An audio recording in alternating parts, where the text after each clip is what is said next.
ರಾಜ್ಯ ರಾಜಕಾರಣದ ಆಡಳಿತ ಪಕ್ಷದ ಡೆವಲಪ್ಮೆಂಟ್ಗಳ ಸುದ್ದಿಯೊಂದಿಗೆ ಇವತ್ತಿನ ನ್ಯೂಸ್ ಅವರ್ನ ಶುರು ಮಾಡ್ತಾ ಇದ್ದೀವಿ. ನನ್ನೆ ತಾನೇ ನ್ಯೂಸ್ ಅವರ್ನಲ್ಲೇ ನಾನೊಂದು ಪ್ರಶ್ನೆ ಕೇಳಿದ್ದೆ. ಮುಖ್ಯಮಂತ್ರಿಗಳು 5 ವರ್ಷ ನಮ್ಮ ಸರ್ಕಾರ ಸುಭದ್ರ ಅಂತಾರೆ. ಮೊನ್ನೆ ಅಂತೂ ಮೈಸೂರಿನಲ್ಲಿ ಬಂಡೆಯಂತೆ ಗಟ್ಟಿಯಾಗಿರುತ್ತೆ ಅಂದರು. ಬಂಡೆಯಂತೆ ಗಟ್ಟಿಯಾಗಿರುತ್ತೆ ಅಂತ. 5 ವರ್ಷ ನೀವೇ ಮುಖ್ಯಮಂತ್ರಿ ಆಗಿರ್ತೀರಾ ಅಂತ ಪತ್ರಕರ್ತರ ಪ್ರಶ್ನೆ ಕೇಳಿದಾಗ ಕೇಳಿಸಿಯೂ ಕೇಳಿಸದೇ ಇರೋ ಹೊರಟೋಗ್ಬಿಟ್ರು. ನಾಂದೆ ಡಿ.ಕೆ. ಶಿವಕುಮಾರ್ ಅವರು 2.5 ವರ್ಷಕ್ಕೆ ನಾನು ಮುಖ್ಯಮಂತ್ರಿ ಆಗೇ ಆಗ್ತೀನಿ ಅಂತ ಕಡ್ಡಿ ಮುರಿದಂಗೆ ಹೇಳೋದಕ್ಕೆ ತಯಾರಿಲ್ಲ. ಇಲ್ಲಪ್ಪ 5 ವರ್ಷ ನಾನೇ ಮುಖ್ಯಮಂತ್ರಿ ಆಗಿರ್ತೀನಿ ಅಂತ ಮುಖ್ಯಮಂತ್ರಿಗಳು ಹೇಳೋದಕ್ಕೆ ತಯಾರಿಲ್ಲ ಅಂತ ಇವತ್ತು ಹೇಳಿದ್ರು. ನಂದಿ ಬೆಟ್ಟದಲ್ಲಿ ಕ್ಯಾಬಿನೆಟ್ ಇವತ್ತು ವಿಶೇಷ ಸಚಿವ ಸಂಪುಟ ಸಭೆಯನ್ನು ನಂದಿ ಬೆಟ್ಟದಲ್ಲಿ ಮಾಡಿದ್ರು. ಅಲ್ಲಿ ಪತ್ರಕರ್ತರ ಪ್ರಶ್ನೆಗಳಿಗೆ ಉತ್ತರಿಸ್ತಾ 5 ವರ್ಷ ನಾನೇ ಮುಖ್ಯಮಂತ್ರಿ ಏನು ಅನುಮಾನನ ಅಂತ ಕೇಳಿದ್ರು. ಅನುಮಾನನ ಅಂತ ಫಸ್ಟ್ ಅದನ್ನು ಕೇಳಿಸ್ಕೊಳ್ಳಿ. ಬಿಜೆಪಿಯವರು ಏನ್ ಹೇಳ್ತಾರೆ ಅನ್ನೋದು ಅವರು ಸುಳ್ಳು ಹೇಳೋದ್ರಲ್ಲಿ ನಿಶ್ಚೀಮರು. ಬರೀ ಸುಳ್ಳೆ ಹೇಳೋದು. ಅವರು ಸತ್ಯ ಹೇಳೋದು ಗೊತ್ತೇ ಇಲ್ಲ ಅವರಿಗೆ. ಅವ್ರು ನಂಬ್ತಾರ ಬಿಡ್ತಾರ ನಮಗ್ ಗೊತ್ತಿಲ್ಲ. ನಾವು ಎಲ್ಲ ಒಟ್ಟಾಗಿದ್ದೀವಿ. 5 ವರ್ಷ ನಾವೇ ಅಧಿಕಾರದಲ್ಲಿ ಇರ್ತೀವಿ. ಕಲ್ಲು ಬಂಡೆ ತರ ಇರ್ತದೆ ನಮ್ಮ ಸರ್ಕಾರ ಗಟ್ಟಿಯಾಗಿ. ಅದರಿಂದ ಅವರು ಹಗಲು ಕನಸು ಕಾಣ್ತಾ ಇದ್ದಾರೆ. ಪಾಪ ಬಿಜೆಪಿಯವರು ಹಗಲು ಕನಸು ಕಾಣ್ತಾ ಇದ್ದಾರೆ. ಹೌದು, ನಾನೇ. ನಿನಗೆ ಯಾಕೆ ಅನುಮಾನ ಬಂದಿದೆ? ಯಾರು? ಅವರು ನಮ್ಮ ಹೈಕಮಾಂಡ. ನಮ್ಮ ಹೈಕಮಾಂಡ್ ಏನ್ರಿ ಅವರು? ಬಿಜೆಪಿಯವರು ಏನ್ ಹೇಳ್ತಾರೆ ಅನ್ನೋದು ಅವರು ಸುಳ್ಳು ಹೇಳೋದ್ರಲ್ಲಿ ನಿಶ್ಚೀಮರು. ಬರೀ ಸುಳ್ಳೆ ಹೇಳೋದು. ಅವರು ಸತ್ಯ ಹೇಳೋದು ಗೊತ್ತೇ ಇಲ್ಲ ಅವರಿಗೆ. ಅವ್ರು ನಂಬ್ತಾರ ಬಿಡ್ತಾರ ನಮಗ್ ಗೊತ್ತಿಲ್ಲ. ನಾವು ಎಲ್ಲ ಒಟ್ಟಾಗಿದ್ದೀವಿ. 5 ವರ್ಷ ನಾವೇ ಅಧಿಕಾರದಲ್ಲಿ ಇರ್ತೀವಿ. ಕಲ್ಲು ಬಂಡೆ ತರ ಇರ್ತದೆ ನಮ್ಮ ಸರ್ಕಾರ ಗಟ್ಟಿಯಾಗಿ. ಅದರಿಂದ ಅವರು ಹಗಲು ಕನಸು ಕಾಣ್ತಾ ಇದ್ದಾರೆ. ಪಾಪ ಬಿಜೆಪಿಯವರು ಹಗಲು ಕನಸು ಕಾಣ್ತಾ ಇದ್ದಾರೆ. ಹೌದು, ನಾನೇ. ನಿನಗೆ ಯಾಕೆ ಅನುಮಾನ ಬಂದಿದೆ? ಯಾರು? ಅವರು ನಮ್ಮ ಹೈಕಮಾಂಡ. ನಮ್ಮ ಹೈಕಮಾಂಡ್ ಏನ್ರಿ ಅವರು? ಈ ರೀತಿಯಾಗಿ ಹೇಳಿಕೆಯನ್ನು ಕೊಟ್ಟರು. ಇದ್ರ ಮಧ್ಯದಲ್ಲಿ ಇನ್ನೊಂದು ಇಂಟ್ರೆಸ್ಟಿಂಗ್ ಬೆಳವಣಿಗೆ.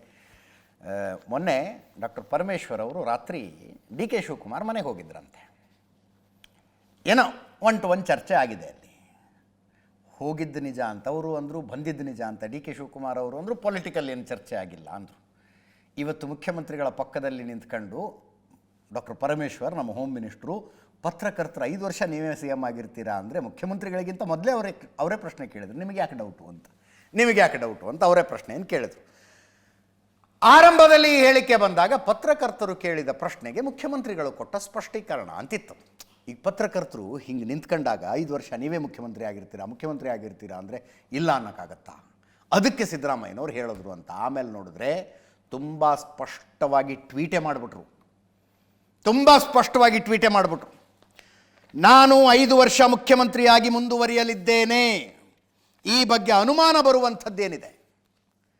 ಬಿಜೆಪಿ ನಮ್ಮ ಹೈಕಮಾಂಡ್ ಅಲ್ಲ, ಅವರು ಹೇಳಿದಂಗೆಲ್ಲ ನಮ್ಮಲ್ಲಿ ನಡೆಯಲ್ಲ ಅಂತ. ಆ್ಯಕ್ಚುಲಿ ರಾಮನಗರದ ಶಾಸಕರು, ಮಾಗಡಿಯ ಶಾಸಕರು, ಚನ್ನಗಿರಿಯ ಶಾಸಕರು ಎತ್ತುತ್ತಾ ಇರುವ ಪ್ರಶ್ನೆ ಇದು. ಅವರ ಹೇಳಿಕೆಗಳಿಂದ ಹುಟ್ಟಿಕೊಳ್ತಾ ಇರುವ ಪ್ರಶ್ನೆ.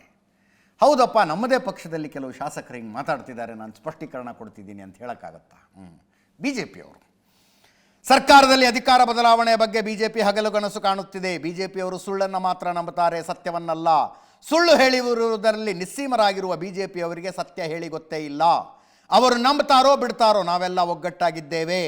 ನಮ್ಮ ಸರ್ಕಾರ ಬಂಡೆಯಂತೆ 5 ವರ್ಷ ಆಡಳಿತ ನಡೆಸಲಿದೆ ಅಂತೆಲ್ಲ ಹೇಳಿ ಬಿಜೆಪಿಯ ವೈಫಲ್ಯಗಳು ಅಂತಂದು ಒಂದಷ್ಟು ಹೇಳಿದರು. 2 ವರ್ಷದ ಸರ್ಕಾರದ ಸಾಧನಾ ಸಮಾವೇಶದಲ್ಲಿ ಮಳೆ ಇದ್ದರೂ ಸುಮಾರು 3 ಲಕ್ಷಕ್ಕಿಂತ ಹೆಚ್ಚು ಜನ ಸೇರಿದ್ರು. ಜನರು ಸರ್ಕಾರದ ಪರವಾಗಿ ಸುಮ್ಮನೆ ಬರುತ್ತಾರೆಯೇ ಅಂತ ಒಂದು ಟ್ವೀಟ್ ಮಾಡಿದ್ರು. ಈಗ 5 ವರ್ಷ ನಾನೇ ಮುಖ್ಯಮಂತ್ರಿಯಾಗಿ ಮುಂದುವರಿಯಲಿದ್ದೇನೆ ಅಂದರೆ ಕೆಲವರಿಗೆ ಇವತ್ತಿನಿಂದ 5 ವರ್ಷ ಅನ್ಕೊಂಬಿಟ್ರೆ ಹಾಗೆ ಅಂದರೆ ಕಮ್ಯುನಿಕೇಷನ್ ರಾಂಗ್ ಆಗೋದು ಬೇಡ ಅನ್ನಿಸ್ತು ಮುಖ್ಯಮಂತ್ರಿಗಳಿಗೆ. ಇವತ್ತಿನಿಂದ 5 ವರ್ಷ ಅಂದರೆ ಏನರ್ಥ ಆಗ್ಬಿಡುತ್ತೆ, 2028ರ ಚುನಾವಣೆಯು ನನ್ನ ನೇತೃತ್ವದಲ್ಲೇ ಅಂತ ಸಿದ್ದರಾಮಯ್ಯನವ್ರು ಹೇಳಿದ್ರು ಅಂತ ಅರ್ಥ ಆಗುತ್ತೆ.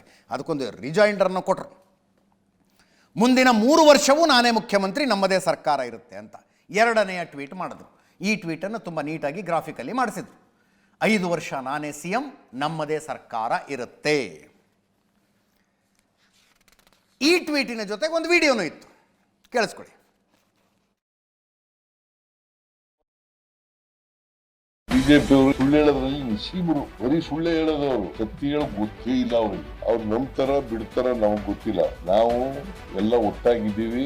ಈಗಾಗಲೇ ನಾನು ಮೈಸೂರಿನಲ್ಲಿ ಹೇಳಿದ್ದೀನಿ, 5 ವರ್ಷ ನಾವೇ ಸರ್ಕಾರದಲ್ಲಿ ಇರ್ತೀವಿ, ಕಲ್ಲು ಬಂಡೆ ತರ ಇರ್ತದೆ ನಮ್ಮ ಸರ್ಕಾರ. ಅದರಿಂದ ಬಿಜೆಪಿಯವರು ಹಗಲು ಕನಸು ಕಾಣ್ತಾ ಇದ್ದಾರೆ.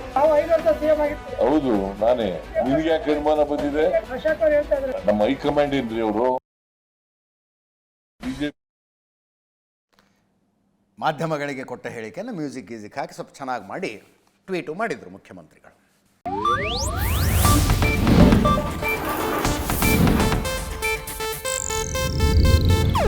ಇದು ಏಷ್ಯಾನೆಟ್ ನ್ಯೂಸ್ ನೆಟ್ವರ್ಕ್ ಪ್ರಸ್ತುತಿ.